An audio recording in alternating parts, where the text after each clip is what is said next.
Before I start this, I just want to preface by saying I like his videos, and you can even see I have this video liked despite having a lot of problems with it. So I'm just gonna talk about the issues I had with this because I played this game for a while and I don't really like how he represented it. Like, if this is the first video I watched from Eclipse and this is what I watched, I would not watch another video, or would have a bad reputation of him at least. Really being intended to be played with multiple people. If you lose all of your lives in the boss battle and get to the end of it, you don't unlock the ability that you would normally get. You're complaining that you don't get the reward for losing? You could make the argument, well, Eclipse, if you lost, you didn't actually defeat the boss, so you shouldn't get the reward at the end, right? Well, you might be saying that if you were the developer of this game. I'm not the developer of the game. But for those of us with a half-functioning brain, debatable. Yeah, we realize that immediately that doesn't work. Number one, because even if you do 80% of the damage to the boss, if you die and you lose all your lives, you. If you take... Really? Okay, so I can tell he didn't really play the game for that long. Probably played it for like an hour and then made the video. Because if he did, he would have realized that if you dealt a lot of damage and then you die and your teammates beat it, then you still get the rewards. You just don't get the class or the badge, but you get every other reward that you get from the boss. It's not a complete screw over to deal the most damage and then die at the end. Because like, you still died. You can't just get everything even though you die. But you still get some of it. Majority of the aggro of the boss for the entire fight, therefore taking more damage. And then you lose all your lives. You. If you get all the way to the end. Yeah, you had 5 lives. You had 5 chances and you still managed to lose all your lives, and now you're complaining that you don't get it because you lost? Really? That's why? And die at the very end of the fight. You. But most importantly, if you cower like... Okay, so I'm just gonna use Deepoken as an example because Eclipse said Deepoken's good. I know Deepoken, and the Chaser boss fight, I just want to talk about that one. If, for example, I make it to the end of the fight and then I die in the last phase, I mess up, I'm wiped, or I'm sent back up to Castle Light or whatever, I'm not gonna get the rewards. That doesn't make any sense.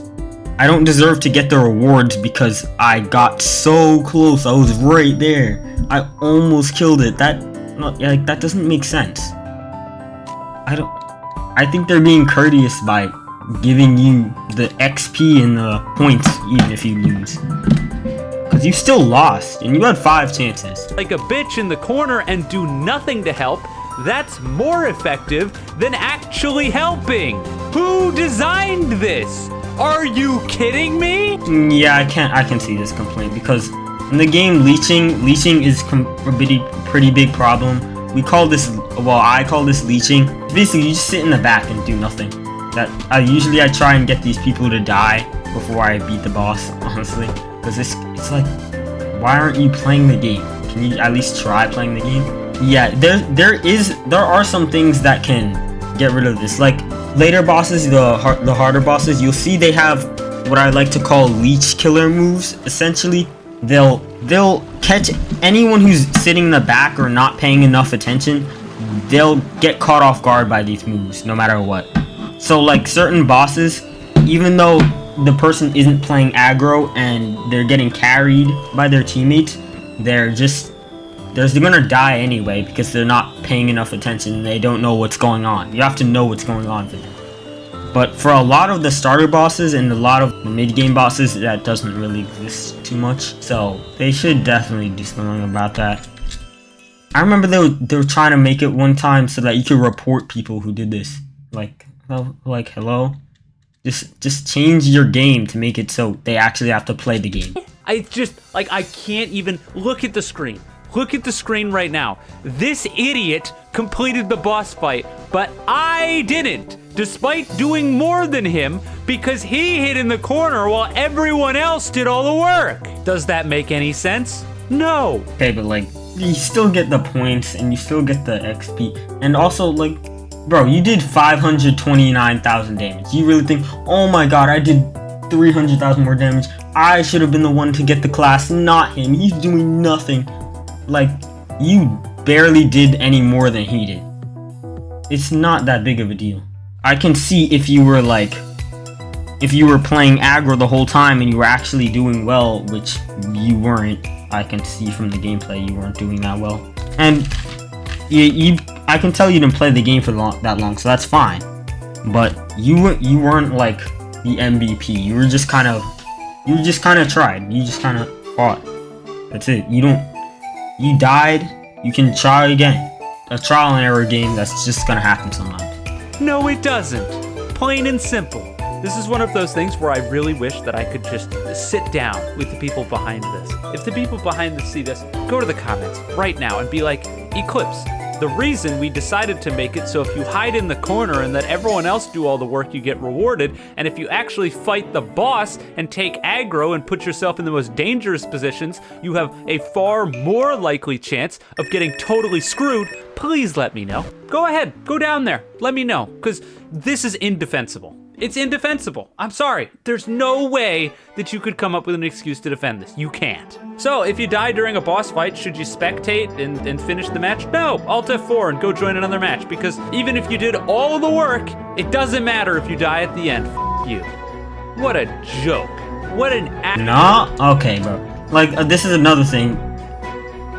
It's a very beneficial to spectate, because if you're playing with someone who knows how to dodge the boss's attacks and they're actually doing well, then you can look at them and then you can talk to them in real time and ask them, oh, maybe, for example, how do I dodge Meteor Rush or something? And they'll literally just tell you. Like, if you're struggling with something, they can literally just tell you how to do it.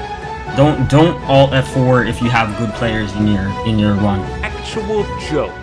Now, the other major glaring problem with unskilled-based boss fights is the fact that the skilled part of skilled-based boss fights is a load of shit. Yeah, skilled-based boss fights, my ass. Number one, because these boss fights are designed to be played with a very large amount of people, up to 8 players per boss fight, and the actual HP of the boss doesn't vary based on how many people you have. Yes, okay.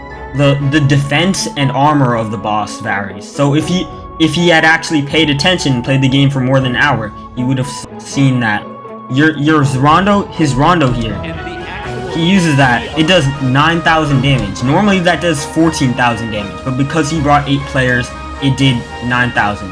He's doing less damage, but he just, I don't know, he wasn't paying attention or something.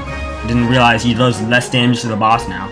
I'd say going in with 1 to 5 people is a lot better than getting 5 uncoordinated people or 8, a full lobby of 8. So sure, maybe if you're an Omega Sweat who sits there and labs out the exact perfect way to dodge every— Yeah, okay, I don't think I might not be in the position to say this since I've beaten every boss. I played this game for a very long time, but I don't think Radiance, like, is it really that hard? Would it really take hours of mapping out the attack patterns to be able to beat it? I don't think so, and especially for someone like Eclipse who's done a lot of challenges, a lot of bosses in games like these before. I don't think it would take him hours on end to be able to beat a boss like Radiance. Bosses in the game, it's skill based, right? Right? F***ing wrong. You wanna know why it's not skill based? Because it is abundantly clear, based on the times that I played, that all of the ranged classes in the game, of which there are several, are very, very clearly way better than the melee classes. And I say that because going up close to half of these bosses in the game, they can snap their fingers and you die. Most bosses— Okay, this is justifiable. I can see why he would say this. I don't agree with it, but it's justifiable because it seems like the reward for going and playing in all close when you can get hit by— when you think so many more moves that the boss has up close, it's so much harder to dodge everything. I can see why you would say range is just better in every way, but it's kind of like a risk-reward side grade of the game. So basically, range, holding S and running away and spamming bullets, that's dealing a lot less damage than the melee characters are dealing. So you do still get a reward, except you're more likely to die. But the people who are using melee, you will oftentimes see them at the top of the leaderboard. And if you're not, I don't know what. I mean, you might just get unlucky with your lobbies. You don't have anyone who's good with a melee character. But they're definitely not trash. But I can see why he would say that. Have a bunch of attacks that can only hit you if you're close up. And because the AI doesn't differentiate whether or not you're close up or far away, it's gonna do the melee attacks whether you're close to it or not, which if you're playing a ranged class is effectively free damage while the AI... Okay, this is justifiable too, but I don't, like, this is wrong. Yeah, I can see why you'd say this, because the bosses will use melee attacks when they're far away from you, although they do differentiate between when you're far away and when you're close. The bosses actually do have near and far combos, and they'll use different strings of attacks depending on how far away you are. But for some reason, they use melee attacks in their far combos. So like, I don't know why they decided to do that. It's really not that big of a deal. Oh, fantastic. And yeah, nothing quite screams skill-based like running backwards and shooting projectiles at an enemy walking towards you versus actually going up and fighting. Yeah, but the free damage you get from the boss swinging at nothing for 2 seconds is not gonna equate to the damage increase you get from playing a melee character. You just deal so much more damage in general. Class, why are they even in the game? People with melee die within 5 minutes, and then the people with the range end up either living all the way up until the end or stalling out the fight until they eventually run out of lives anyway. But the point... There are bosses in the game that have ranged attacks, and they have attacks that can dash toward you. There are some bosses with the walk speed that's just straight up faster than the player. You can't even get away from them. And he obviously didn't fight those bosses if he's saying this, meaning he didn't go too far into the game. He would have seen that. But what I will say is also justifiable is because a lot of the starter bosses, they have this feature where they just walk slow and they don't have many dash moves. They just have like a few projectiles, and you can just run away from them. So it builds a bad habit of thinking, oh, I can just run away and spam projectiles, and then once you start fighting the harder bosses and you're fighting literally any boss where you can't just run away and spam projectiles, it seems like the boss is extremely difficult, when it's actually not. The difficulty ramp was not intended to be that high. But the point remains that the melee people just get whooped. But I can see why he would say this. A lot of the starter bosses do need to have a higher walk speed. Melee class, you're probably gonna die pretty early, which means playing a melee class might as well be throwing. It might as well be throwing the game. That's just the way it is. You are throwing the game if you pick melee. You idiot. Yeah, sorry, skill-based hold S and throw projectile fight. That's what... And I'm just gonna use Vortex, and I'm just gonna use Fight Hyperbole, since it's probably one of the best range classes out there. And it's like, using range isn't gonna carry you through the bosses. It's not that much better. It's making it seem like it's the tech of all time that will let you kill any boss in 3 seconds. Like you can see for the start of the boss, it is pretty good to be able to just run away, and they don't really have that many chase moves. And then like here, he starts using actual dash attacks. Like S holding isn't gonna help you when dodging.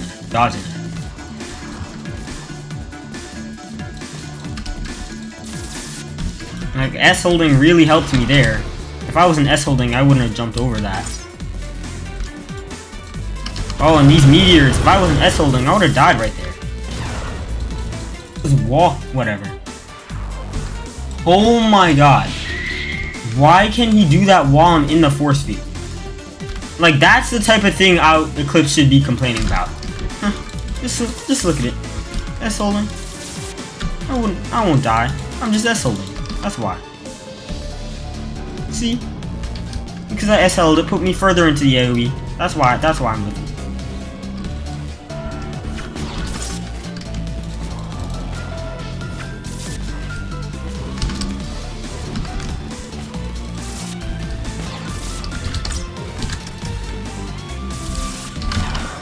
Ah, okay, that's... Yeah, if I was S-holding...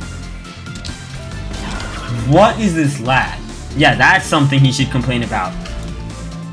So in conclusion, If I was S-holding that entire fight, I wouldn't have lost. I would have just one-shot the boss.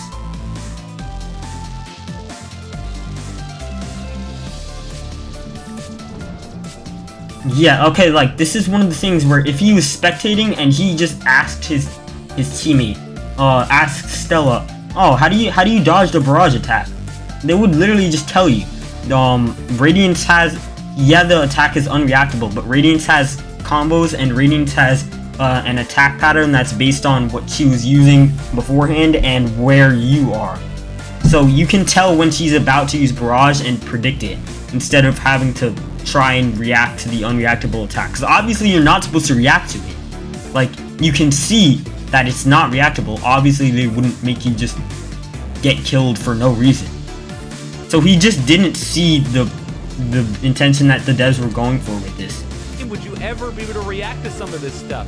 So then why would you ever pick a melee-based class? What? Like, since he couldn't figure that out, he's gonna say melee is back. It's not. It's just different. It's just unique. Why are they even in the game? People with melee die within 5 minutes, and then the people with the range end up either living all the way up until the end or stalling out the fight until they eventually run it up live anyway. But the point remains... Yeah, I guess you could say that.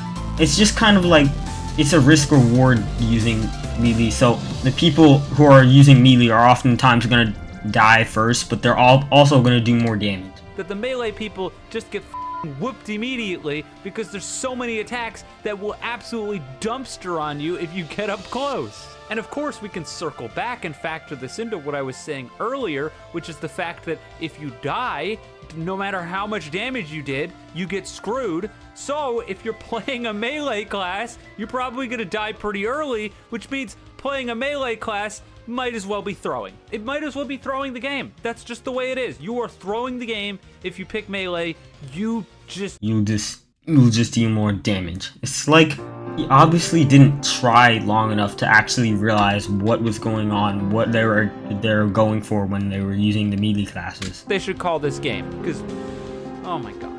Let's talk controls. I hate them. Pretty simple. There aren't very many controls in this game. There's basically 4 of them for effectively all of the classes that I play. You can jump, as you would in any Roblox game. You can dash with Q or E, which dashes you left or right accordingly, and then Z and X is some sort of active skill that you have access to. Now, you may have heard that I said Q and E are to dash left and right respectively, which has to be the most annoying mechanic ever in a game. Guys, why do we have 2 separate dash buttons that dash different ways? Is this just overcomplicating controls to make it so that way you're more likely to hit the wrong button and die? Yeah. Well, if you hit the wrong button and die, then that's because you hit the wrong button. You're just dumb. Like, okay, but besides that, yeah, it should just be like you dodge and then it takes you to the direction that you're moving in. Yeah, it's overcomplicating these extremely simple controls to make it so that way you accidentally hit the wrong button and die. Here's a novel concept, guys. How about, hear me out here, if you press the dash button and you're moving left or you're moving right, then it dashes left or right. And here's an even more novel concept. If you're moving forwards or you're moving backwards and you press dash, it dashes you forwards or backwards. They should have this as a setting. They have a setting that lets you dash backwards and forwards, but they should have this as a setting too, and this should be enabled by default. Words. Instead of having to constantly do this incredibly stupid, strongest boring ground side dash nonsense in order to get away from things. It will never be intuitive to have an attack coming at you and you have to turn hard left or hard right in order to dash away from it instead of just dashing backwards. Dashing backwards, guys. Novel concept, I know. And it's just like all of this stuff just keeps stacking on top of each other over and over and over again. And it boggles my mind.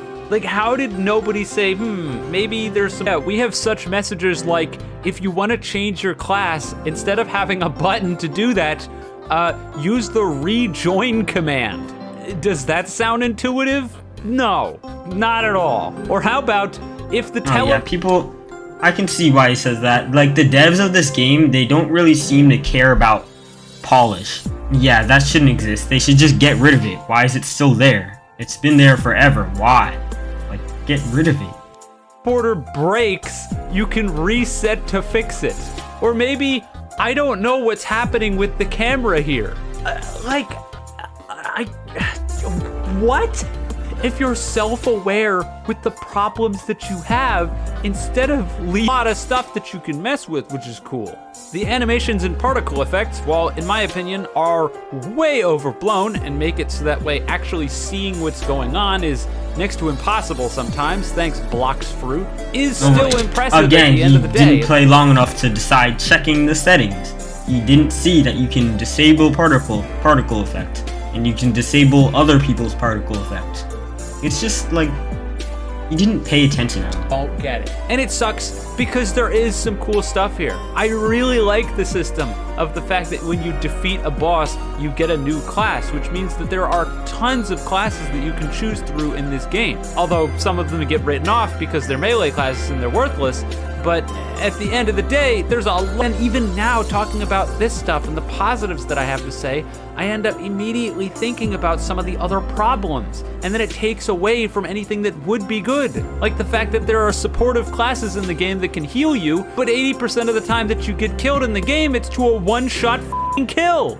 So if you're always getting... Yeah, he probably wasn't playing with a healer when he was using sword, but he was probably playing most of the time using paintball, because he says range is so much better for some reason.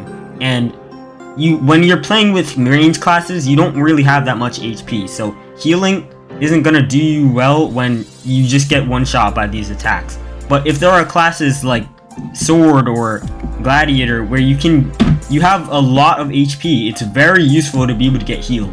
There are still some attacks that will one shot you anyway, but most times those are very choreographed, and you can even debuff the boss. You can make it so their damage output is reduced with certain moves. Like, you won't always be getting one shot like this, like he said here.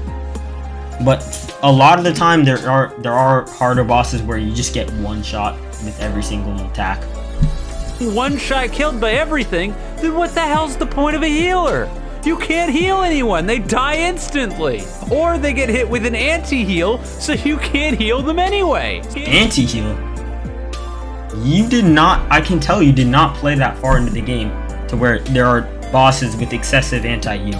There's probably like Venomous with like 5 seconds anti-heal on some random move, and that's what you're complaining about? I could see if you fought like Dark Crusader or something, where he lowers your max HP, but it's not that much. So what the f was the point? I can't grasp at anything as to how this, no, I can't go on. I can't even formulate my thoughts. After playing this, I've completely lost my mind. This game is alright. I've said a lot of crap, but the game's okay. It's not horrible. It just has problems that are so blatantly obvious that I don't know how anyone didn't see them. And when... Yeah, that's basically all I have to say. He didn't play far enough through the game. If he played through more of it, I think he would like it more.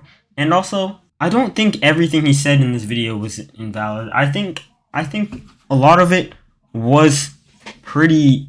I think a lot of it did make sense to get mad about, but once you know why it's there, you shouldn't have too much of an issue with it anymore.